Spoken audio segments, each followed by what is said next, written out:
आप देख रहे हैं वॉइस 24/7 न्यूज, सच का आईना।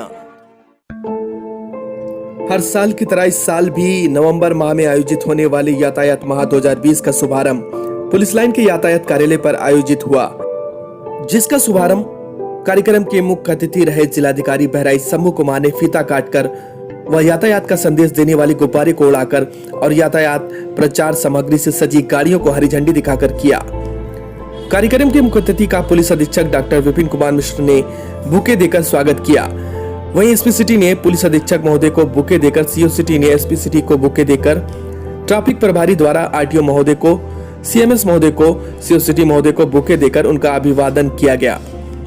कार्यक्रम के अवसर पर जिलाधिकारी, पुलिस अधीक्षक, आरटीओ बहराइच, बार एसोसिएशन के अध्यक्ष व महामंत्री ने यातायात माह से संबंधित अपने अपने विचार व्यक्त किए। वहीं यातायात कार्यक्रम में पहुंचे सभी अतिथियों का, सभी बंधुओं का यातायात टीम ने आभार व्यक्त करते हुए धन्यवाद ज्ञापित किया।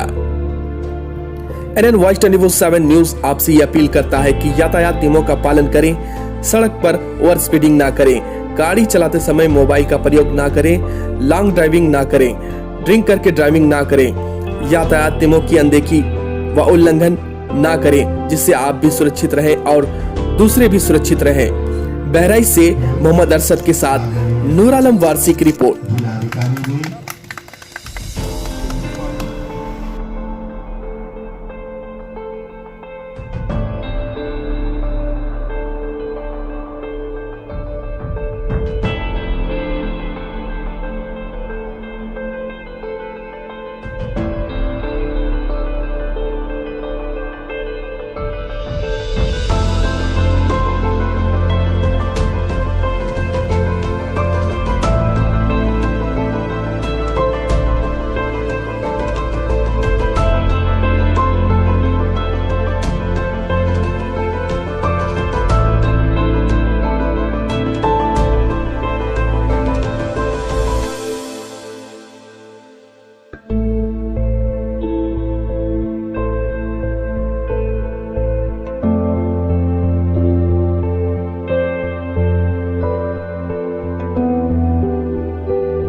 जैसा कि आप लोग अवगत है कि आज नवंबर यातायात माह का शुभारंभ किया जा रहा है। इसका उद्देश्य क्या है, पहले हम लोग उद्देश्य पे विचार कर लें। इसका उद्देश्य बहुत ही व्यापक है। जो व्यक्ति सड़क का उपयोग कर रहा है वह सड़क सुरक्षा माह से संबंधित है या सड़क सुरक्षा नियमों के अनुपालन से जुड़ा हुआ है। अतः इसका व्यापकता हर व्यक्ति से है और हर व्यक्ति सड़क का उपयोग करता है। यदि हम सड़क सुरक्षा के होने वाले दुर्घटनाओं के आंकड़ों पर बात करें तो भारतवर्ष में लगभग हर वर्ष 5 लाख सड़क दुर्घटनाएं होती हैं। इन दुर्घटनाओं में 1.5 लाख लोग मृत्यु का शिकार हो जाते हैं। शेष कितने लोग माइनर या ज्यादा इंजर्ड होते हैं। यह जो हमारी दुर्घटनाओं के जो आंकड़ा है जो विकसित देशों की तुलना में लगभग 3 गुना है और भारतवर्ष में उत्तर प्रदेश सबसे ज्यादा सड़क दुर्घटनाओं में है। इसके लिए माननीय सर्वोच्च न्यायालय के स्तर पर एक कमेटी गठित है जो कि इसको रिव्यू करती है। रिव्यू में भी आया हुआ है कि हम जो सड़क दुर्घटनाएं हमारे यहाँ भारतवर्ष में हो रही थी, हम इनके वृद्धि पे तो कंट्रोल कर पाए हैं किंतु अभी संख्या पे हम कंट्रोल नहीं कर पाए हैं।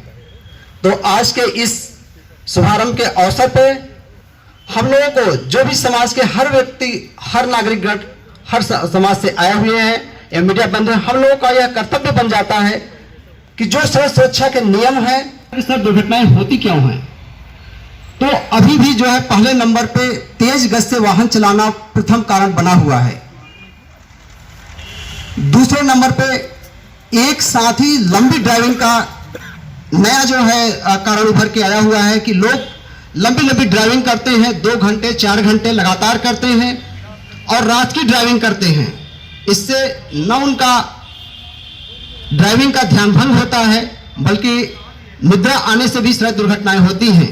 एकदम बहराइच का उदाहरण लें तो एक वर्ष अगर हम समीक्षा करें तो जो बड़ी 3 दुर्घटनाएं हुई हैं, एक बहराइच से गोंडा मार्ग पर, दूसरा बहराइच से रुपैडिया मार्ग पर, तीसरी जो है बहराइच से सीतापुर मार्ग पर। तीनों दुर्घटनाएं रात्रि में हुई हैं और तीनों 2 दुर्घटनाओं में मेन कारण यही है कि ड्राइवर को झपकिया जाना, रेसिंग ट्रैक समझ के जो है प्रयोग करना। चौथा कारण यह है कि वाहन की तकनीकी खराबी और तकनीकी खराबी के साथ ही वाहन को पटरियों पर खड़ा कर देना।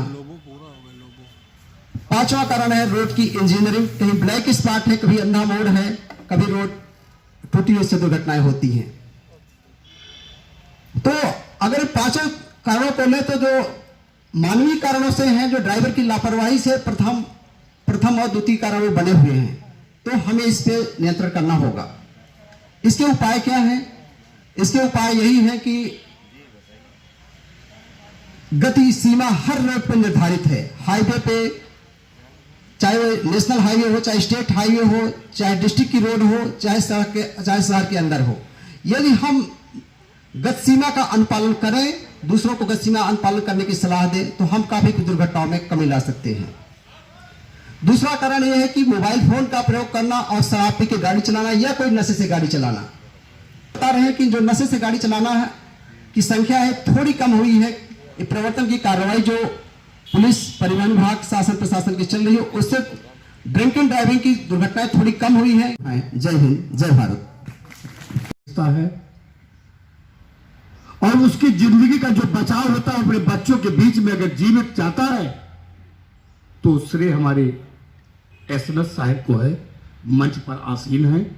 मैं अपने इस आखिरी पादान जो जिंदगी बचाने का काम करते हुए, या तो ऊपर भगवान है या तो जिंदगी और जीवन दान देने का काम आप करते हो, मैं आपको इस मंच पर पाकर अपने को गौरवान्वित महसूस करता हूं। साथ ही साथ मैं आप सभी मंचासीन अपने अग्रजों का अपने मधुर वाणी से स्वागत और अभिनंदन करता हूं। मान्यवर, आपका कुशल नेतृत्व जो जिला प्रशासन, पुलिस प्रशासन का है, जिला प्रशासन का है, माननीय जिलाधिकारी महोदय, आप भूतपूर्व प्रशंसा के पात्र हैं। आपकी सत्यनिष्ठा, ईमानदारी, आप अपने उस पद का गरिमा को, डिग्निटी को मेंटेन करते हुए जो जनमानस में आप सहयोग और संदेश प्रेषित करते हैं, बहराइच की जनता, बहराइच की जनमानस आपका स्वागत और अभिनंदन करती है। अभी हमारे महामंत्री जी ने कई बिंदुओं पर प्रकाश डाला।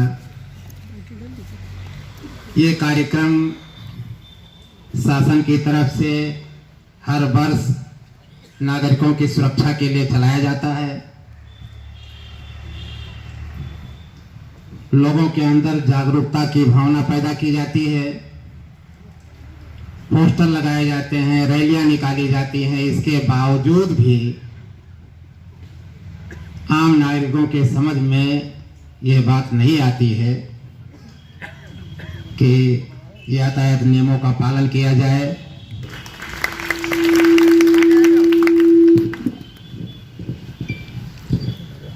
मंचासीन सम्मानित जिलाधिकारी महोदय, मंचासीन सम्मानित सीएमएस श्री डीके सिंह जी, साथ ही एडिशनल एसपी सिटी, क्षेत्राधिकारीगण,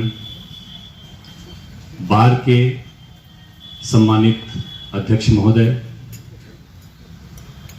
बार के ही सम्मानित महामंत्री महोदय,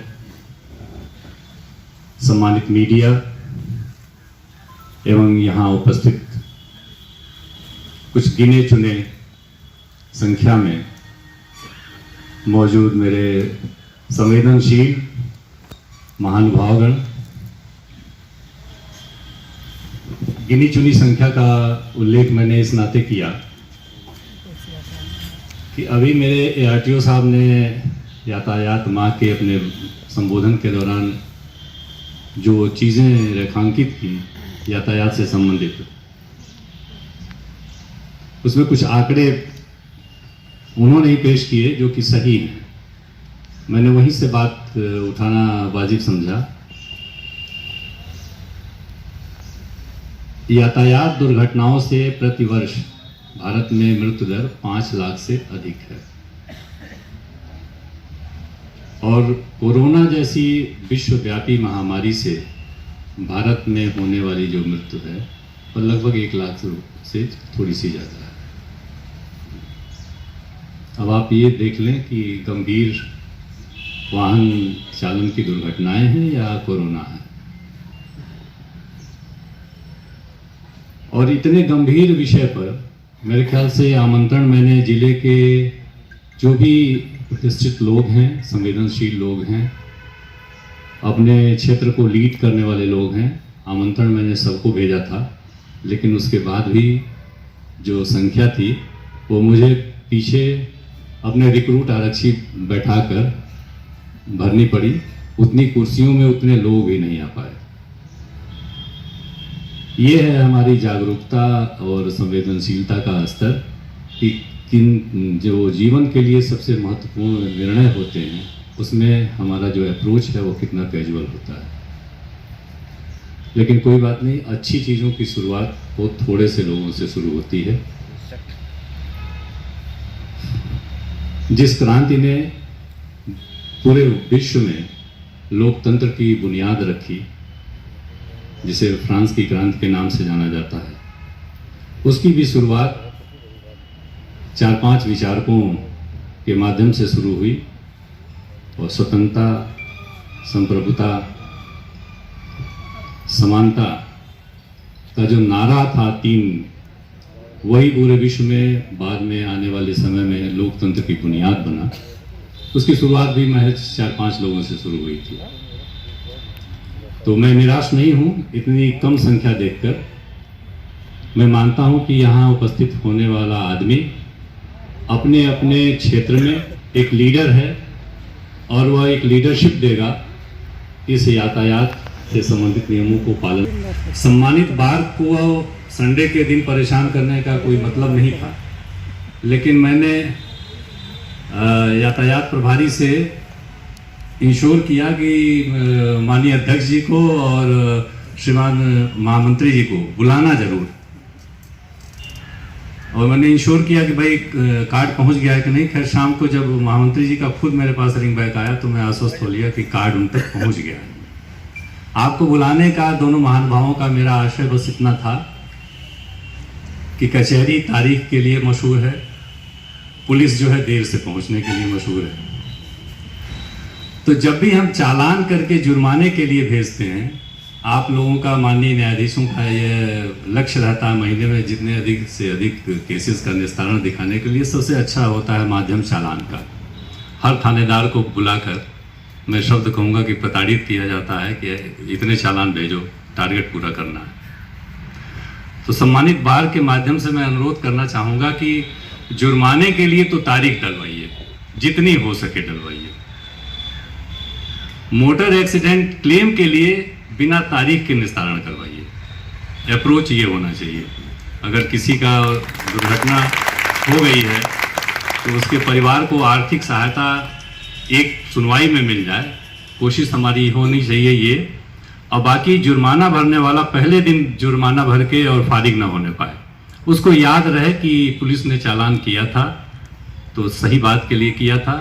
यार कचहरी मुझे बहुत दौड़ना पड़ा था, जो है अगली बार दौड़ना न पड़े इस नाते जो है भाई हेलमेट लगा के निकलूँगा, 2 सवारी ही चलूँगा, धीरे चलूँगा, मास्क लगा के चलूँगा, ये याद रहे। ये सरकार चाहती है, समाज चाहता है कि उसकी सुरक्षा बनी रहे। वह व्यक्ति जब सड़क पर होता है तो खतरों से आसन्न रहता है, और जरा सा भी नुकसान, चाहे उसकी जान जाए और चाहे उसका हाथ पैर टूटे, वो एक बहुत बड़ा नुकसान होता है।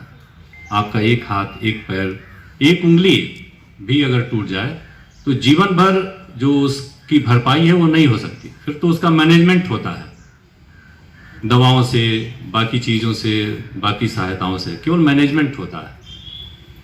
जीवन में वो ओरिजिनलिटी नहीं आ पाती है। इसको समझाने की ज़रूरत है। इसमें कोई बहादुरी नहीं है कि आप 3 सवारी बैठ के चल दिए, बिना हेलमेट के चल दिए, पुलिस ने आगे रोका, आपने किसी सम्मानित जनप्रतिनिधि का फ़ोन कराया, किसी सम्मानित पत्रकार का फ़ोन कराया और गाड़ी छोड़ दी। लोग उसको प्रेस्टीज इशू भी बनाते हैं कि अरे मैं इतना वरिष्ठ पत्रकार हूँ, मैं इतना बड़ा जनसेवक हूँ, मेरे कहने पर भी गाड़ी नहीं छूटी। बहुत बदतमीज़ है जो है आपका ट्रैफिक का सिपाही। लेकिन मुझे खुशी होती है कि कम से कम उसने अपना काम तो किया है। बाकी चीज़ें मैं अपने स्तर से देखता हूँ जितना मैनेजमेंट हो सकता है। तो इतने जो लोग हैं वो केवल अगर ये प्रण लें कि भाई मैं ज़्यादा से ज़्यादा लोगों को समझाने का काम करूँगा, और अपने घर में केवल इतनी दृढ़ता रहे कि जो आदमी मोटरसाइकिल से निकल रहा है, आप सुनिश्चित कर लें कि वो मोटरसाइकिल से ही निकले। 18 साल से कम उम्र का आदमी मोटरसाइकिल चालन न करे तो क्या ही अच्छी बात होगी। बच्चे इसमें सबसे ज़्यादा नियम तोड़ने के लिए उत्तरदायी होते हैं। बच्चों को प्रोत्साहित बिल्कुल न करिए। जब भी जाना हो आप खुद जाइए। होता यह है कि सामान लाने के लिए, कोई और काम के लिए आप बच्चे को की पकड़ाते हैं मोटरसाइकिल की, जा दौड़ के, उसके लिए बड़ा खुशी है। राइडिंग जो है अपने आप में बड़ा आनंद देती है, उन्मुक्त होने का भाव महसूस कराती है। तो बच्चे सबसे अधिक जो है राइडिंग पसंद करते हैं, मोटरसाइकिलिंग पसंद करते हैं। उसको डिस्करेज करिए। वो आपका लाडला है, अगर उसको कुछ भी नुकसान हुआ तो जो पीढ़ी है आपकी है, वह पीढ़ी जो है वो चल नहीं पाएगी। जो उत्तराधिकार है वो कहीं न कहीं से प्रभावित होगा। बहुत अच्छे अच्छे परिवारों के बच्चे मैंने इस तरह से खोते हुए देखे हैं, और फिर वो परिवार उस ट्रॉमा से उबर नहीं पाए। और उससे मैंने खुद भी सीखी। मैंने अपने बच्चे को आज तक, हालांकि अब तो वो खुद इंजीनियर हो गया, लेकिन आज तक मैंने उसको मोटरसाइकिल खरीद के नहीं दी। मेरी बहुत ज़्यादा लड़ाइयाँ हुई इस मामले में घर में, और बहुत असहमतियाँ रहीं, लेकिन मोटरसाइकिल पर उसको नहीं चढ़ने दिया। वो चढ़ता है चोरी चोरी, अभी भी कभी कभार चढ़ता है वो अपने शौक पूरा करने के लिए। लेकिन मैंने कभी भी 18 साल या उसके बाद भी मेरी जानकारी में मैंने मोटरसाइकिल घर में रखी ही नहीं। मैं पैदल जाता हूँ, रिक्शे से जाता हूँ, ऑटो करके जाता हूँ, लेकिन मैं मोटरसाइकिल डिस्करेज करता हूँ। क्योंकि व्यक्तिगत रूप से मैं साक्षी हूँ कि बहुत लोगों ने जो अपने बच्चे, होनहार बच्चे खोए हैं, वो मोटरसाइकिल से खोए। हम आप नहीं जानते कि बच्चा आपका क्या कर रहा है मोटरसाइकिल पाने के बाद, कितनी तेज स्पीड में चला रहा है। और एक दुर्गुण आजकल और आ गया है, शाम को बियर बार पर इकट्ठे होने का। बियर बार पर इकट्ठे होकर बियर पीने के बाद से साइकिल की स्पीड बढ़ा के और हवाखोरी करने का जो आनंद है, उसका क्या कहना। तो ये इंश्योर करना एक फैमिली मेंबर के रूप में आपका काम है कि शाम को आपका बच्चा कहाँ है, मोटरसाइकिल से गया है तो क्यों गया है। और पढ़ाई बिना मोटरसाइकिल के भी हो सकती है। मेरे ख्याल से जितने लोग आप लोगों में से पढ़े हैं, यहाँ आगे आके बैठे हुए हैं, उन्होंने मोटरसाइकिल से पढ़ाई नहीं की होगी, वो ज़्यादा से ज़्यादा पैदल चल के पढ़ा होगा, या बहुत कुछ सुविधा अगर आई होगी तो साइकिल की आ गई होगी, इससे ज़्यादा हासिल नहीं हुआ होगा उन्हें। तो मोटरसाइकिल के बिना बच्चा थक जाएगा, ये तर्क समझ में नहीं आता है। इन छोटी छोटी बातों पर टिप्पणी मैं इस नाते कर रहा हूँ कि यही वो जगह है जहाँ से हमारी शुरुआत गड़बड़ होती है, और हमको इस तरह का यातायात माह और यातायात वर्ष मनाने का अवसर आता है। इसको यातायात माह या यातायात वर्ष नहीं मनाना है, यातायात जीवन बनाना है। ये सीख हमें जीवन भर के लिए लेनी है। जब तक आपका जीवन है तब तक यह यातायात के नियम के संस्कार उनके साथ हमें जीना पड़ेगा। और वो सेल्फ डिसिप्लिन का मामला होता है जो आप ही उस बच्चे में डाल सकते हैं, स्वयं में डाल सकते हैं और अपने से जुड़े हुए जितने भी लोग हैं उनमें डाल सकते हैं, उनको समझा सकते हैं, उनको फोर्स कर सकते हैं। अभी इस कार्यक्रम की शुरुआत होगी जिलाधिकारी महोदय द्वारा, लेकिन मैं ये चाहता हूं कि ये शुरुआत बस आज के बाद समापन में न बदले।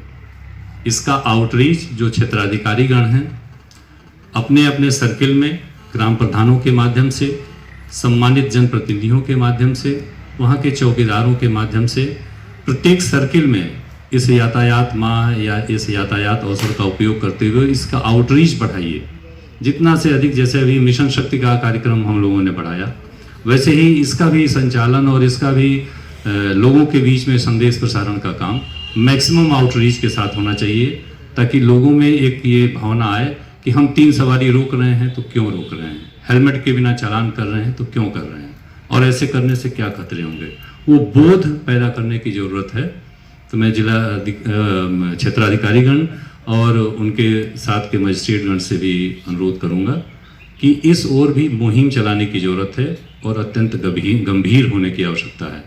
कोरोना से तो निपट लेंगे, लेकिन अगर यही रफ्तार वाहन चालन के दुर्घटनाओं की रही तो जैसे जैसे जनसंख्या बढ़ रही है, ये 5 लाख अगले साल जो है वो 7 लाख होगा और 2-3 सालों के अंदर ये 10 लाख 15 लाख होगा।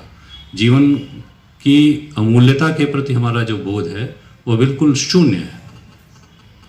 कृपा करके यहाँ आने का, आपको सारे लोगों का समय देने का भी मैं आभार व्यक्त करता हूँ और अनुरोध करता हूँ कि इसको एक जीवन के संकल्प के रूप में लें कि हमें यातायात नियमों के साथ जीना है जैसे कोरोना के साथ जी रहे हैं। आप सबका बहुत बहुत धन्यवाद यहाँ आने के लिए। Thank you. यातायात माह का शुभारंभ है और ये हम लोग हर साल ये कार्यक्रम करते हैं और उद्देश्य ये है कि जो सड़क दुर्घटनाओं के कारण, यातायात नियमों के उल्लंघन के कारण जो समस्याएं पैदा होती हैं उस पर किस तरीके से हम कमी ला सकें या उसको पूरी तरीके से समाप्त कर सकें, इसके लिए ये सारा प्रयास होता है। और अभी और ARTO साहब ने तमाम बिंदुओं पे ध्यान आकृष्ट किया है। ARTO साहब ने बताया कि किस तरीके से बड़ी संख्या में सड़क दुर्घटनाओं के कारण मौतें होती हैं और वो मौत की संख्या अभी के जो फिगर हैं उसके हिसाब से कोरोना से जितने डेथ हुए उससे काफी ज्यादा है। तो ये अपने आप में बिल्कुल अच्छी तरीके से स्पष्ट कर देता है कि ये कितना गंभीर मुद्दा है, कितना व्यापक मुद्दा है और कितना ज्यादा प्रयास करने की आवश्यकता है, कितना ज्यादा हम सब लोगों को सजग होने की आवश्यकता है।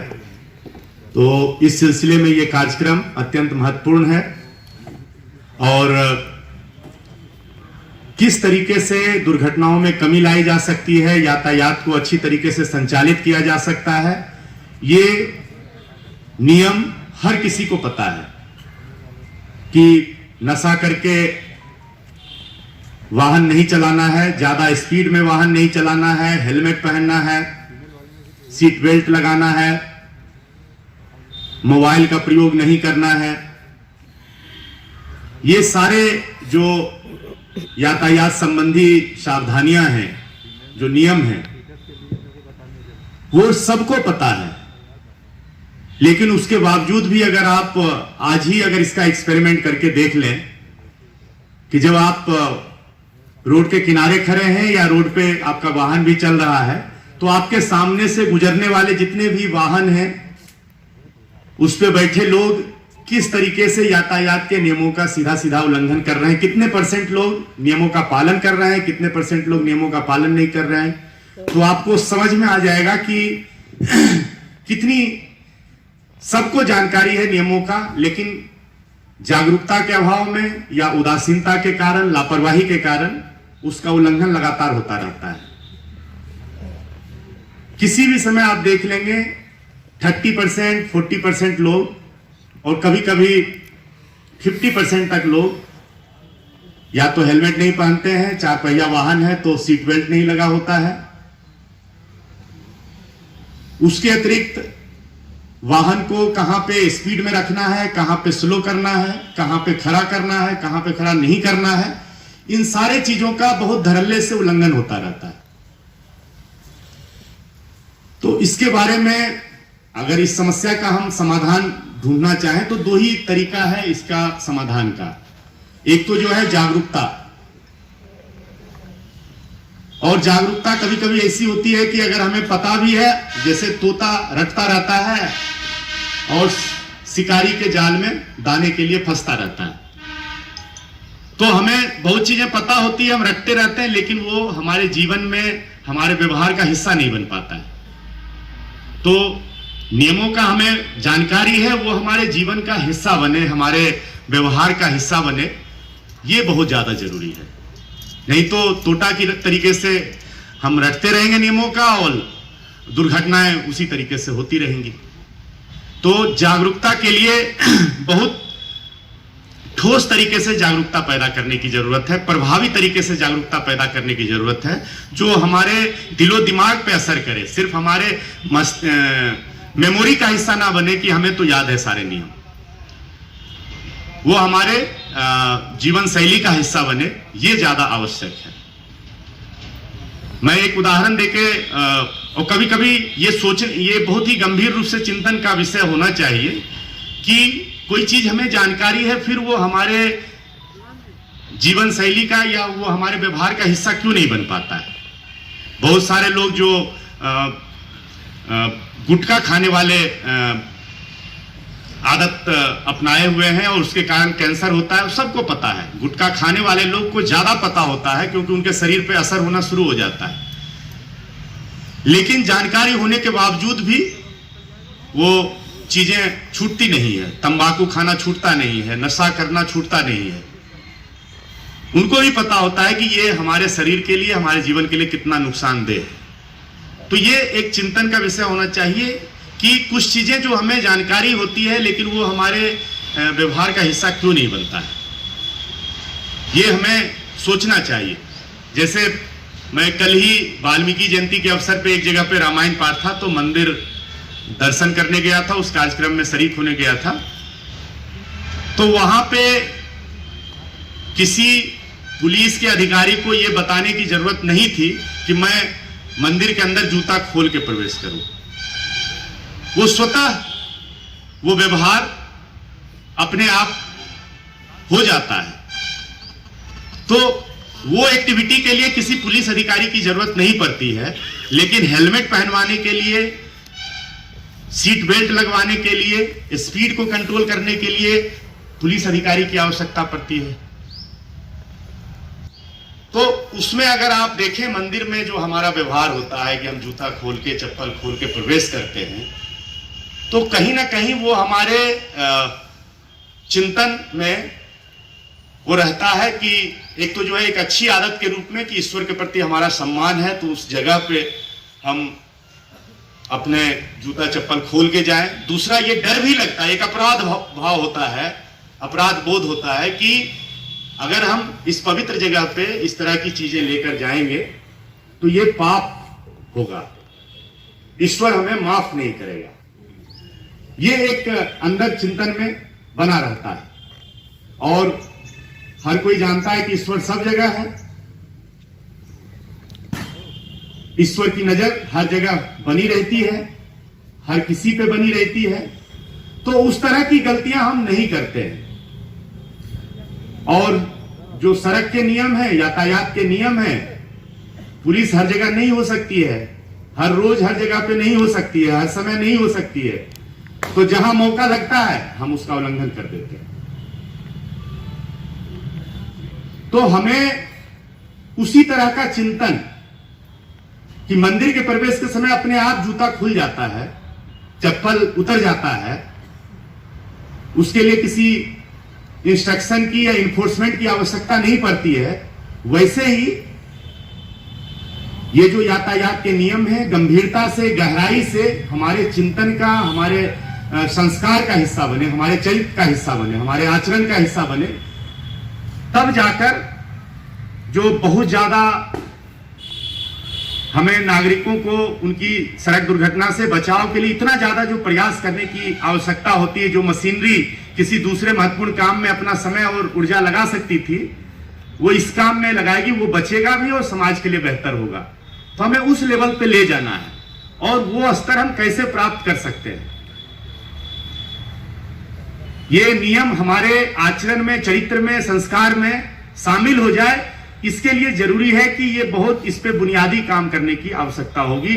जो बच्चे अगला जनरेशन के रूप में तैयार हो रहे हैं, उनको बहुत अच्छी तरीके से इसका शिक्षा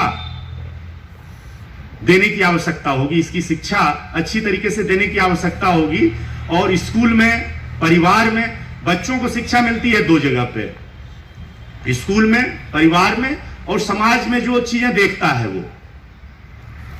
इन सभी जगहों पे अगर अच्छे प्रयास होंगे, परिवार में अगर वो अपने माँ बाप को, बड़े भाई को, अंकल को अगर वो देखता है कि यातायात नियम का पालन नहीं कर रहे हैं, तो फिर वो बच्चा जब अगला जनरेशन सड़क पे वाहन चलाएगा तो उस समय नियमों का पालन कराना स्वतः रूप से बहुत मुश्किल होगा। अगर स्कूल में उसके टीचर, स्कूल के वाहन में अगर सड़क के नियमों का पालन नहीं हो रहा, तो उसके संस्कार में अच्छी बातें शामिल नहीं होती। विचार करने की जरूरत है। स्कूली शिक्षा, पारिवारिक शिक्षा, सामाजिक शिक्षा, इन सब में इसके महत्व को देखना है और इसके लिए प्रयास करने की जरूरत है। और दूसरा है कि हम इन्फोर्समेंट को हम बढ़ाएंगे। इन्फोर्समेंट बढ़ा भी है, पहले की तुलना में ज्यादा चालान होते हैं, ज्यादा जुर्माना की कार्रवाई होती है, तो इन्फोर्समेंट बढ़ा है। उसका डर के कारण काफी लोग इसका पालन करते हैं, लेकिन उससे जो रिजल्ट मिलेंगे वो सीमित रिजल्ट मिलेंगे, उसकी व्यापकता बहुत ज्यादा नहीं होगी। जो व्यापक रिजल्ट मिलेंगे वो शिक्षा के स्तर पे, जो नई उम्र के बच्चे तैयार हो रहे हैं उनके स्तर पे काम करने की आवश्यकता होगी। जैसे नियमों के संबंध में अगर देखें, एक अच्छे संस्कार के बारे में अगर देखें, तो एक जंगली हाथी किसी की बात नहीं सुनता, लेकिन एक जो सभ्य समाज में रहने वाला हाथी है, जिसको महावत, उससे हर तरह के कार्य व्यवहार करवाता है।